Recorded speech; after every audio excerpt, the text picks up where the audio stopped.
Buongiorno, ben ritrovati in questo nuovo video. Oggi continuiamo con la serie di video dedicati alle spiegazioni delle varie sequenze e forme di Qigong che sono presenti all'interno dei nostri corsi online. Oggi parliamo della Patan Kum, una forma diciamo sconosciuta alla maggioranza dei praticanti, e ora cercherò di spiegarvi innanzitutto che cos'è la Patan Kum, per chi può essere utile praticarla e quali sono i benefici di questa ginnastica di Qigong. Allora, innanzitutto la Patan Kum possiamo definirla come la Baduan Jin coreana. Infatti Patan Kum significa proprio gli 8 drappi di seta rossa, che è molto simile a Baduan Jin, che sono gli 8 drappi, gli 8 pezzi di broccato. Le origini, come vi ho già detto, della Patan Kum sono coreane. Io l'ho appresi e tra l'altro fu una delle prime sequenze di Qigong che appresi circa una ventina d'anni fa. La imparai da un maestro italiano che appunto la studiò con il maestro Shin Dae-wong, che fu colui che portò queste pratiche in Italia dalla Corea.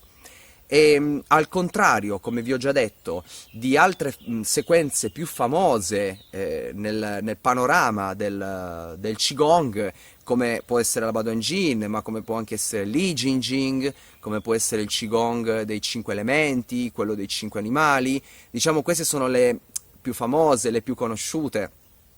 La Patan Kum praticamente non la conosce nessuno, ma questo dipende anche dal fatto che appunto ha anche origini come dire, geografiche differenti. Arriva dalla Corea, che comunque è sempre stata un luogo molto più chiuso anche a livello culturale, ancora più chiuso rispetto alla Cina,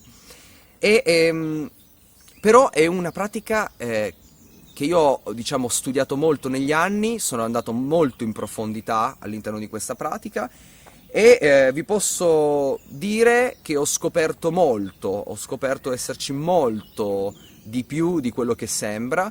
Per questo ho voluto inserirla all'interno dei nostri corsi online, perché la ritengo di grande valore, un grandissimo valore, e che potrà essere sicuramente utile a molti praticanti.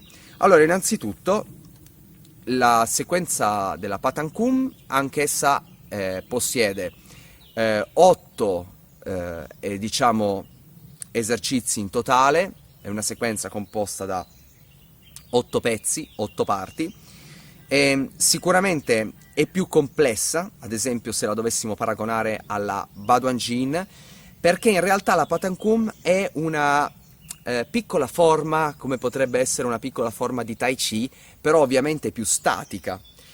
Ed è proprio lì la cosa bella, perché ad esempio se voi volete iniziare una pratica nel Tai Chi, se siete interessati anche ad approcciarvi al Tai Chi, la Patan Kum è diciamo, la sequenza giusta con cui cominciare ad approcciarvi, anche perché all'interno della sequenza della Patan Kum sono racchiuse innanzitutto tutte le principali forme, posizioni di base, quindi come la Gongbu, Mabu, Jinjibu, che poi le ritroverete anche nelle sequenze, nelle forme di Tai Chi.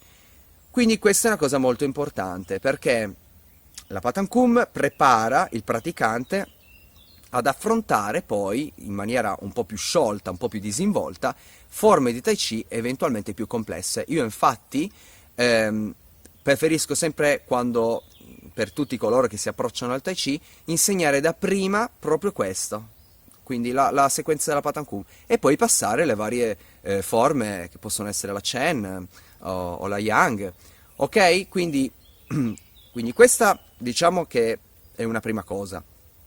Un'altra cosa molto importante è che la sequenza della Patan Kum vi permette di lavorare su tutte quelle componenti esterne, quindi una Qigong di tipo Waidan che va a lavorare su tutte quelle qualità indispensabili per un praticante, che deve sviluppare un praticante, soprattutto un praticante alle prime armi, cioè flessibilità, elasticità, mobilità articolare.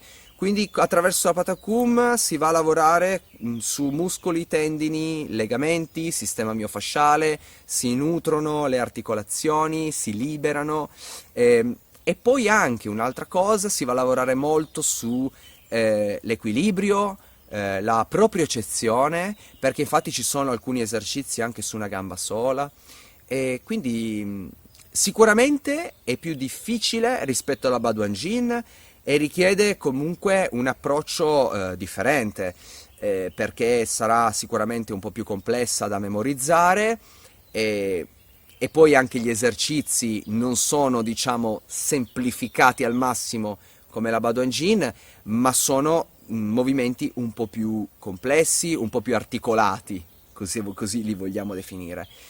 Comunque, per quanto mi riguarda, è una pratica veramente perfetta, io l'ho sempre insegnata anche a gente che non aveva mai fatto nulla. Ovviamente all'inizio uno potrebbe riscontrare qualche piccola difficoltà, soprattutto dal punto di vista mnemonico, perché non è facile impararla tutta subito, però appunto nell'arco di qualche tempo, una volta che è stata memorizzata, che l'avete interiorizzata, allora siete a posto.